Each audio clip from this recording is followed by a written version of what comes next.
Bonjour, Ciel Mon Info, c'est l'occasion de se pencher sur l'actualité des chrétiens d'ici et d'ailleurs. Cette semaine, nous vous proposons de rencontrer un pasteur qui tourne dans les églises et les paroisses pour y parler de l'alcoolisme. Dominique Fontaine, bonjour. Bonjour. Alors, vous êtes pasteur à Lausanne. Vous avez l'occasion régulièrement de participer à des rencontres dans les églises où vous thématisez la question de l'alcoolisme. Pourquoi ce thème ? Parce que c'est quelque chose qui m'a touché de près, parce que moi-même j'ai été alcoolique, et tout en étant pasteur, et c'est quand même assez particulier. Et c'est un thème qui touche beaucoup plus de monde qu'on pense, et j'essaie maintenant de faire partager cette expérience pour aider ceux qui en auraient besoin.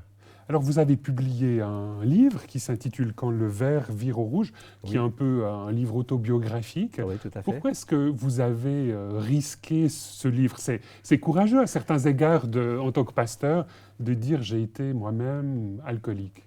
Oui, alors pendant plusieurs années, une dizaine d'années en fait, j'ai rien écrit du tout, parce que j'étais content d'être libre moi-même de ce qui m'avait piégé. Et c'est plusieurs personnes qui m'ont dit « tu devrais écrire quelque chose ». Un petit fascicule. Et un jour, un pasteur canadien à qui j'ai raconté mon histoire m'a saisi par le bras et m'a dit « Dominique, tu dois absolument écrire un livre, tu dois faire des conférences, parce que le pardon de Dieu, on le connaît, mais le pardon des hommes, on ne le connaît pas beaucoup, et toi, tu as vécu les deux. » Alors voilà, ça m'a stimulé à le faire, mais j'ai mis 5 ans pour l'écrire, parce que ce n'est pas le genre de choses qu'on accouche facilement. Hein. J'imagine que par rapport à sa propre image de pasteur, c'est pas très facile de faire un tel aveu. Non, bah c'est clair, oui, mais bon, je voyais surtout l'aide que ça pouvait apporter aux autres, parce que si je m'étais arrêté qu'à l'image, j'aurais rien écrit. Hein. Racontez-nous un peu comment les choses se sont passées. Donc, vous avez été, avant d'être pasteur de l'Église évangélique de Réveil à Lausanne, vous avez été pasteur dans la même fédération d'églises à La Chaux-de-Fonds pendant 28 ans. Voilà, oui. Et comment est-ce que vous êtes, dans ce cadre-là, devenu alcoolique ? Alors, il faut savoir que je suis suisse depuis une vingtaine d'années, mais je suis français. Et j'ai grandi dans une région de la France, le Nord. Bienvenue chez les Ch'tis, voilà. Et j'ai grandi dans les corons de mineurs là-bas. Et vous savez qu'aussi bien la France, de toute façon, on aime bien tout ce qui est vin et tout ça. Et particulièrement le Nord. C'est une région où, voilà, malheureusement, le climat, c'est pas la Côte d'Azur. Et il y a quelquefois pas mal d'ennuis et tout ça, et les mineurs qui travaillent dur et tout, et l'alcool est quelque chose de très courant. Donc moi, j'ai été habitué très jeune. Donc, culturellement, vous étiez très familier de l'alcool ? Oui, alors tout à fait, tout à fait. C'était pas un problème à l'âge de 12 ans de commencer à boire un apéro ou des choses comme ça. Mais alors très jeune, je me suis impliqué là-dedans. Et il y a eu un moment, une période de ma vie où je me suis révolté aussi contre toute forme d'autorité, et c'était entre l'âge de 13 à 17 ans. Et là, je me saoulais régulièrement. Donc j'ai été trempé là-dedans. Et puis un jour, ma vie a changé.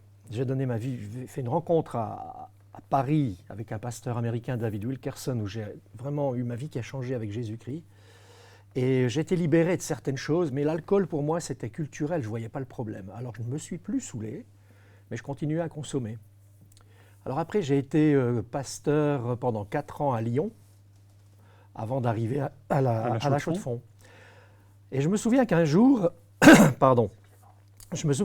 y a un de mes amis qui était en visite chez nous, et il nous a dit, il nous a regardé, il m'a regardé, et puis il m'a dit « Écoute Dominique, je me rends compte que les pasteurs, c'est un beau métier, mais ce n'est pas toujours facile, vous êtes stressé. Pourquoi tu ne prendrais pas de temps en temps un petit verre de whisky avec de l'orange dedans? Tu verras, c'est très bon. Et ça détend. » J'ai écouté son conseil. Et vous y avez pris goût? Et j'y ai pris goût très très vite, très très vite. Ouais. Et ça a été le début d'une consommation peut-être de plus en plus conséquente? De plus en plus conséquente, oui. Alors, si il fallait un peu poser quelques dates, en 1994, voilà, donc plus de 20 ans, vous décidez un jour d'arrêter. Oui. Comment est-ce que vous en êtes arrivé là? Ça a été long, très long chemin, parce que mon problème, c'est que pendant des années, je voulais m'en sortir tout seul avec Dieu. Ça sonne bien en plus, hein, avec Dieu, mais tout seul. Et j'ai lutté, je voulais maîtriser la chose. Et j'essayais, des moments je réussissais, des moments je me plantais complètement. Et c'est ça qui a fait que ça a traîné pendant des années. Et je le cachais à tout le monde. Et vous avez plutôt bien réussi puisque vous avez pu rester en place en tant que pasteur. Oui, oui, oui, bien sûr, bien sûr. J'arrivais à le cacher et pendant des années, même ma famille ne le savait pas. Pendant plus de 7 ans, ma femme n'a rien remarqué parce que je faisais ça en cachette et je choisissais mes moments. Et j'encaissais bien aussi, il faut dire, hein. Et ça passait pas mal sur le compte du côté culturel, du bon vivant, Dominique, voilà, le bon vivant, mais sans vraiment réaliser que c'était un problème. Et puis un jour, je l'ai avoué à ma femme. Et elle était à la fois étonnée et heureuse que je lui avoue. Et là, c'est devenu un peu plus compliqué parce que la famille le savait, bien sûr, mes proches, mes enfants. Mais ça a continué encore pendant plus de 7 ans. Et toujours en le cachant, à tel point que l'Église ne le savait pas. Il n'y a que dans la dernière année, peut-être, que quelques-uns Se sont rendus se compte sont rendus compte. peut-être. Et c'est d'ailleurs ces personnes qui m'ont aidé à être en contact avec les bonnes personnes pour en sortir. Mais concrètement, vous avez été mis en difficulté par rapport à cette question-là pour décider un jour de prendre résolument les choses en main et d'entamer une démarche. Oui, ça devenait de plus en plus terrible parce que j'arrivais toujours à gérer pendant des années à ne pas monter sur l'estrade en étant alcoolisé. Mhm. Et ça devenait quand même de plus en plus difficile. Et au lieu de prendre à certains jours uniquement, bah, je prenais tous les jours après, et puis des moments dès le matin, et ça devenait vraiment pénible. Alors on m'a mis quand même face à mes responsabilités, la famille élargie a été mise au courant, et un de mes beaux-frères m'a mis en contact avec une dame de Couvet qui fait un travail extraordinaire, une sœur de Saint-Loup qui s'appelle sœur Odette. Et je l'ai rencontrée pendant 6 mois. Et là, elle m'a rendu consciente quand même que l'alcool, enfin elle disait jamais l'alcool, elle disait le produit, pouvait être un problème. Et elle m'a prêté un livre qui m'a vraiment fait réfléchir. C'était l'histoire du père Duval, peut-être que certains s'en rappelleront. C'était un prêtre catholique donc qui faisait des concerts, qui chantait avec ses guitares partout. Donc quelqu'un dont vous vous sentiez très proche puisque vous-même vous êtes aussi guitariste voilà, et concertiste. Absolument, ouais, je me sentais très proche de lui. Et j'ai lu qu'il faisait ses concerts et puis il rentrait le soir à la maison avec le volant d'une main et une bouteille de whisky de l'autre. Il était vraiment pris dans l'alcool, il a dû vivre des cures de désintoxication et tout cela. Et ce livre m'a interpellé en me disant, voilà, ça arrive à d'autres aussi. Et on peut en sortir. Et ça a commencé à faire son chemin. Puis ensuite, on m'a mis en contact avec d'autres personnes qui étaient spécialistes dans le sujet d'une manière ou d'une autre et qui ont été d'une grande importance le jour où j'ai pris la décision d'arrêter. Donc vous-même, c'était sauf erreur en mars 94, oui. Vous décidez d'arrêter et vous entamez une phase de sevrage. Oui, oui, oui. Alors avant ça j'ai eu une fois, plusieurs mois avant, j'avais déjà été en contact avec Bertrand, qui est un alcoologue du canton de Neuchâtel, qui m'avait vu et qui me parlait du mot abstinence. Alors pour moi, c'était exclu, hein, abstinence. Vous ne pensez pas à ch'timi, un gars du Nord, prendre un morceau de camembert avec du jus d'orange, il ne faut pas rigoler quand même. Alors pour moi, c'était exclu. Et il était parti de cet entretien et j'ai su après coup qu'il avait dit que j'arrivais au point de non-retour, que c'était très grave. Et quelques temps plus tard, ça s'est arrêté là, quelques temps plus tard, un jour, je me suis réveillé avec un poids sur les épaules, mais c'est comme si j'avais une chape de béton d'une tonne. Je me sentais complètement foutu et je tournais chez moi en rond. Je pleurais, je disais je suis foutu, je suis foutu. Il y avait une de mes filles qui me prenait dans les bras, qui pleurait avec moi. Là, ma femme a appelé un membre de l'église pour venir aider et on a décidé de l'appeler un médecin. Mon médecin n'était pas là. Il a fallu aller vers le médecin d'urgence. Ma femme m'a amené chez le médecin d'urgence. Et j'étais comme fou. Elle m'a dit après coup, ma femme, qu'elle pensait que je devenais fou ce jour-là. J'étais là sur le pod, à l'avenue Léopold-Robert, à la Chaux-de-Fonds, pour aller vers le cabinet du médecin. J'avais l'impression que tout le monde me regardait, que tout le monde voyait comme j'étais sale à l'intérieur. Quand je suis arrivé dans le cabinet, la secrétaire a vu mon état, elle m'a donné un médicament pour me calmer. Puis ensuite, je suis arrivé chez le docteur et là, j'ai tout déballé. Chose rare et étonnante, ma femme n'en revenait pas parce que je suis d'une nature plutôt secrète et pudique. Et j'ai vu comme quoi, il n'y a pas de hasard, le médecin chez qui j'ai atterri était un spécialiste pour toutes les choses de l'alcool. et il m'a donné des médicaments pour traiter cela. Et alors j'ai suivi son traitement, mais ça n'a pas été tout de suite la fin, ça a duré encore quelques mois. Et un jour, justement, de mars, là, je me suis dit, maintenant, il faut que ça arrête. Et je vais aller voir le spécialiste en alcoolologie Bertrand, et je veux signer pour l'abstinence.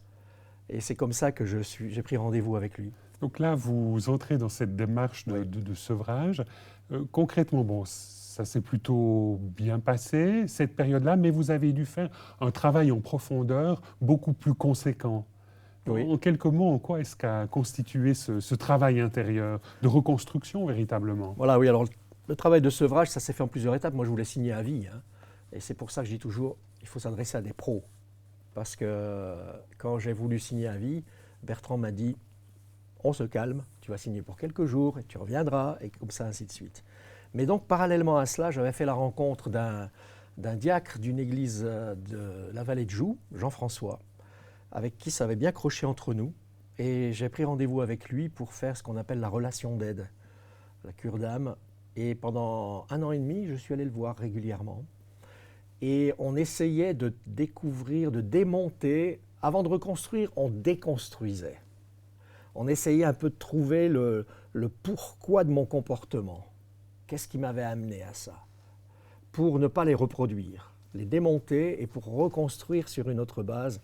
Et ce que je trouvais formidable avec lui, c'est que tout en étant une expérience quand même assez éprouvante, parce qu'on va quand même fouiller dans des choses qu'on a plutôt tendance à mettre de côté, c'était pas le genre de relation d'aide où on dit voilà, c'est la faute à ton papa, c'est la faute à ta maman, à ta grand-mère, et toi tu n'y es pour rien et tout. Non, on Il y a eu véritablement un travail intérieur qui s'est fait. Oui, et j'étais mis face à mes responsabilités. Mais ensuite, on a porté ça au pied de Dieu ensemble pour demander à Dieu de reconstruire là-dessus et de guérir. Et ce qui est intéressant dans votre livre, Quand le verre vire au rouge, vous dites qu'en fait, vous avez été amené à revoir, en tant que pasteur, mais aussi en tant qu'individu, votre image de Dieu, votre perception de Dieu. En quoi est-ce qu'elle a changé au travers de cette relation d'aide? Je pense que, de par mon éducation, peut-être, j'avais une image de Dieu un peu plutôt légaliste. Vous savez, la loi, il faut. Et beaucoup préserver l'image. Et pour moi, je fonctionnais plutôt dans le il faut plutôt que dans l'amour. Et c'était marche ou crève un peu, hein. Et j'ai réalisé qu'avec Dieu, bien sûr qu'il faut certaines choses. On n'est pas chrétien et pasteur comme ça en disant vas-y comme je te pousse. Mais il y a l'amour, il y a ce qu'on appelle la grâce. Et Dieu est un Dieu qui n'est pas là derrière nous avec un bâton pour nous coincer à la première premier problème qu'on fait, premier faux pas, pour nous taper dessus. Mais Dieu est un Dieu d'amour qui nous conduit. Et quand on a compris ça, on vit différemment. On vit plus... Je vivais peut-être beaucoup trop dans la peur avant. Et l'alcool n'arrangeait rien, hein. Et vous êtes entré dans une relation beaucoup plus confiante dans l'amour de Dieu? Oui. On pourrait dire ça comme ça? Oui, tout à fait. Tout à fait.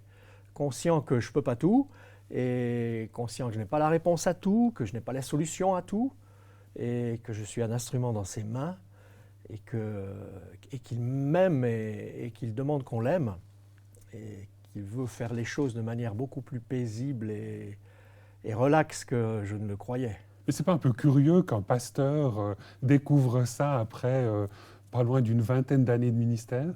Si, mais ça vient un petit peu des schémas dans lesquels on peut tomber très facilement, hein. De par mon éducation quand j'étais jeune, j'avais des parents chrétiens j'ai grandi dans une église très très bien, mais où on avait peut-être un peu ce carcan-là. Et puis aussi de l'image, de le pasteur, il faut ceci, il doit montrer cela et tout. Et après ça prend le dessus sur la fonction, l'image prend le dessus sur la vie réelle. Et ça, c'est dangereux. Et vous dites de manière très jolie dans votre livre que finalement, dans toute cette démarche, ce qui était important, ce n'était pas nécessairement votre ministère pastoral, mais vraiment votre personne. Oui, et ça, je l'ai remarqué et réalisé aussi dans la réaction de l'église où j'étais. Ils ont compris que l'homme est plus important que le ministère. L'être humain est plus important que la fonction. Pour moi, je parle de ministère parce qu'on parle de pastorat, mais c'est, je crois, la même chose dans le monde actuel. On voit beaucoup de gens qui sont piégés par leur travail, qu'ils aiment ou parce qu'il faut travailler, mais après, ça devient un carcan. Et c'est ça qui compte d'abord, c'est la fonction, et l'être humain, c'est très déshumanisé. Et on voit aujourd'hui dans certaines sociétés des gens qui se suicident et tout ça parce qu'ils sont sous pression terrible, parce que la société a oublié que sans les êtres humains, on est fichu. Ce n'est pas des machines. On est des êtres humains d'abord, et c'est ça qu'il faut d'abord soigner. Si l'être humain est heureux, il fera bien son travail. Dominique Fontaine, merci beaucoup de nous avoir rejoints sur ce plateau de Ciel Mon Info. Je rappelle que vous avez publié un livre qui s'intitule « Quand le vert vire au rouge ». Vous venez aussi de sortir avec votre épouse Elsbeth, dans le cadre du groupe Jude 25, un CD. Merci de nous avoir retrouvés sur ce plateau. Madame, Monsieur, nous espérons que cette émission vous aura intéressé. Au revoir et à bientôt.